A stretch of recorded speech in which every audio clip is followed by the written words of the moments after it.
Hello বন্ধুরা, কেমন আছো তোমরা সবাই? আশা করছি বেশ ভালো আছো। আমি হুমায়রা, তোমাদের স্বাগত জানাচ্ছি গো জিএইটে।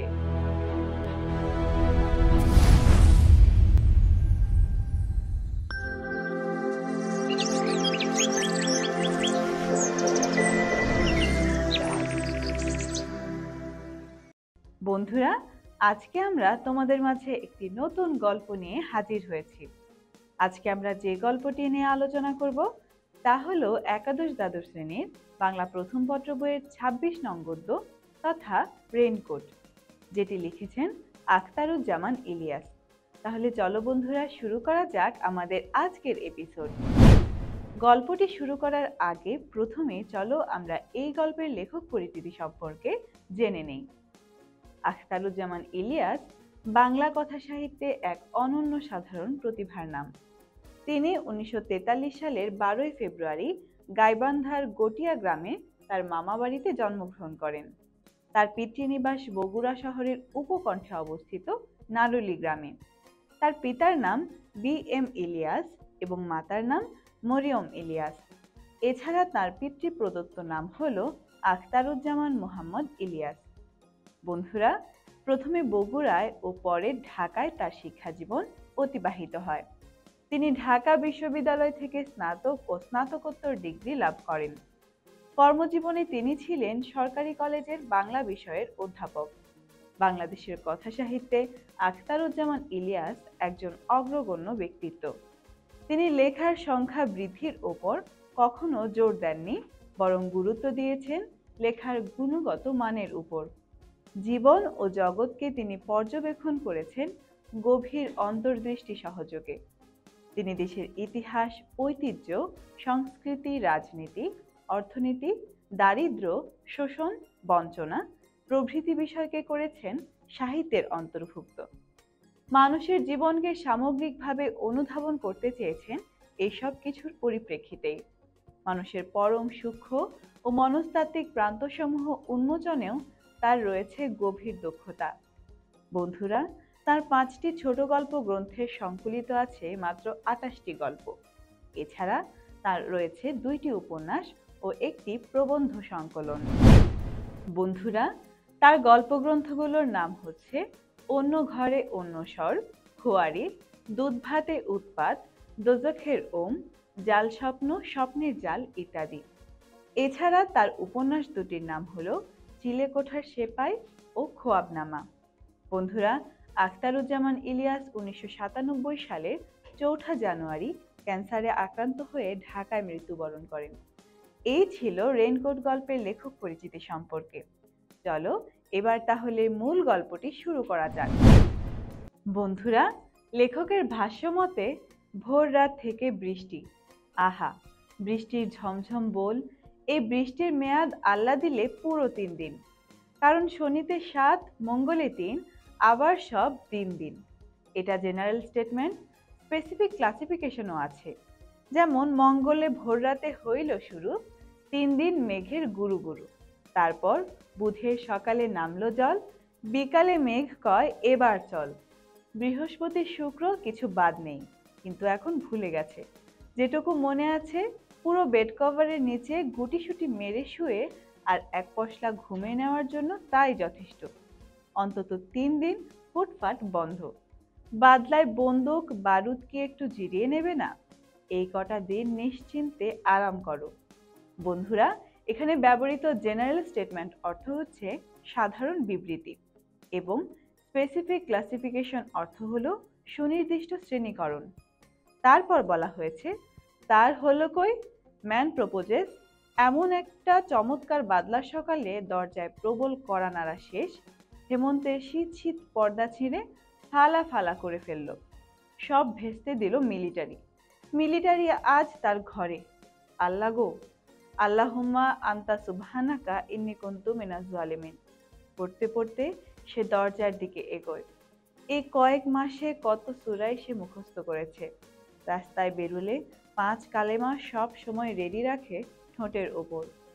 কোন দিক থেকে কখন মিলিটারি ধরে, তবু একটা না একটা ভুল হয়েই যায়। দোয়া মনে হলো ঠিকই, কিন্তু টুপিটা মাথায় দিতে ভুলে গেল। দুটো ছিটকিনি, একটা খিল এবং কাঠের ডাসা খুলে দরজার কপাট ফাঁক করতে বাতাস আর বৃষ্টির ঝাপটার সঙ্গে ঘরে ঢোকে প্রিন্সিপালের পিয়ন। আলহামদুলিল্লাহ, মিলিটারি নয়। পিয়নকে জড়িয়ে ধরে চুমু খেতে ইচ্ছে করছে, কিন্তু লোকটার চিনচিনে গলা গম্ভীর স্বরে হাঁকে, স্যারনে সালাম দিয়া বলে ভাঙাচোরা গালের খোঁচা খোঁচা দাড়িতে লোকটা নিজের বাক্যের কোমল শ্বাসটুকু শুষে নেয় এবং হুকুম ছাড়ে, তলব কিয়া আভি জানে হোগা। বন্ধুরা, এখানে তলব কিয়া আভি জানে হোগা এর অর্থ হচ্ছে তলব করেছেন, এখনই যেতে হবে। এরপরে নুরুল হুদা বলল, কি ব্যাপার? পিয়নটি তখন বলে, বেশি কথা বলার সময় নাই। কলেজের দেওয়াল ঘেঁষে কারা বোমা ফাটিয়ে গেছে গত রাতে। সে আবার জিজ্ঞেস করে, মানে? তখন পিয়নটি বলে, मिस्क्रियन लोग इलेक्ट्रिक ट्रांसफार्मर तोड़ दिया और वापस जाने का टाइम प्रिंसिपल साहब का कोठी में ग्रेनेड फेंका, गेट तोड़ गया। बंधुरा, এখানে मिस्क्रियन लोग इलेक्ट्रिक ट्रांसफार्मर तोड़ दिया और वापस जाने का टाइम प्रिंसिपल साहब का काठी में ग्रेनेड फेंका, गेट तोड़ गया এর মানে হলো মিসক্রিয়েন্টরা ইলেকট্রিক ট্রান্সফরমার উড়িয়ে দিয়েছে, আবার ফিরে যাওয়ার সময় প্রিন্সিপাল সাহেবের বাড়িতে গ্রেনেড ছুঁড়েছে, গেট ভেঙে গেছে। তারপর বলা হয়েছে ভয়াবহ কাণ্ড। ইলেকট্রিক ট্রান্সফরমার তো কলেজের সামনের দেওয়াল ঘেঁষে, দেওয়ালের পর বাগান, টেনিস লন, তারপর কলেজ, দালান, মস্ত দালান পার হয়ে ফুটবল ও ক্রিকেট খেলার মাঠ, মাঠ পেরিয়ে একটু বাঁ দিকে প্রিন্সিপালের কোয়ার্টার, এর সঙ্গে মিলিটারি ক্যাম্প। কলেজের জিমনেশিয়ামে এখন মিলিটারি ক্যাম্প। প্রিন্সিপালের বাড়ির গেটে বোমা ফেলা মানে মিলিটারি ক্যাম্প অ্যাটাক করা। সামনের দেওয়ালে বোমা মেরে এতটা পথ ক্রস করে গেল কি করে? সে জানতে চায়, ক্যাসে? বন্ধুরা, এখানে ক্যাসে শব্দের অর্থ হলো কিভাবে। তারপর লেখক বলেছেন, প্রিন্সিপালের পিয়ন জানবে কি করে? ও আপ হি কহ সাকতা, মানে সেই বা বলবে কি করে? পিয়ন কি তাকে মিসক্রিয়েন্টদের লোক ভাবে নাকি? তার মাথাটা আপনা আপনি নিচু হলে মুখ দিয়ে পানির মতো গড়িয়ে পড়ে, ইসহাক মিয়া বৈঠিয়ে চাটা খাইয়ে আমার এই 5-7 মিনিট লাগেগা। বন্ধুরা, এখানে ও আপ হি কহ সাকতা এই লাইনটির অর্থ হলো সেটি আপনি বলতে পারেন। তারপর মিসক্রিয়েন্ট শব্দের অর্থ হচ্ছে দুষ্কৃতকারী। মূলত বাংলাদেশের মুক্তিযুদ্ধের সময় পাকিস্তান সরকার ও তার সেনাবাহিনী এই শব্দটি বাংলাদেশের মুক্তিযোদ্ধাদের কেউ প্রতিপন্ন করার জন্য ব্যবহার করেছে। এরপর নেহি, নাস্তার আমন্ত্রণ ফিরিয়ে দিয়ে ইসহাক বলে, আব্দুস সত্তার মির্জা কা ঘর জানে হোগা, আপ আভি আইয়ে, এক कर्नल साहब पहुंच गया, सब प्रोफेसर को इत्तला दिया, फौरन आइए। বন্ধুরা, এখানে আব্দুস সত্তার মির্জা কা ঘর জানে হোগা, आप अभी आइए, एक कर्नल साहब पहुंच गया, सब प्रोफेसर को इत्तला दिया, फौरन आइए। এর মানে হলো আব্দুস সত্তার মির্জার বাসায় যেতে হবে, আপনি এখনই আসুন। এক কর্নেল সাহেব এর মধ্যেই চলে এসেছেন, সব প্রফেসরকে ডেকেছেন, তাড়াতাড়ি আসুন। এই ছিল আমাদের আজকের আলোচনায়। আজ তাহলে গল্পের এই অংশ পর্যন্তই থাক। আশা করছি গল্পটি তোমাদের কাছে বেশ ভালো লাগছে। তাই রেইনকোট গল্পের পরবর্তী অংশ নিয়ে আমরা আবার আলোচনা করব এর পরের এপিসোডে। সেই পর্যন্ত তোমরা সবাই ভালো থেকো, সুস্থ থেকো এবং অবশ্যই গো জেটের সাথেই থেকো।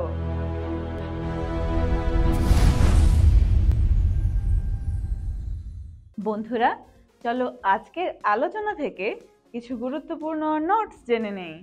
আখতারুজ্জামান ইলিয়াসের পিতৃ প্রদত্ত নাম হলো আখতারুজ্জামান মোহাম্মদ ইলিয়াস।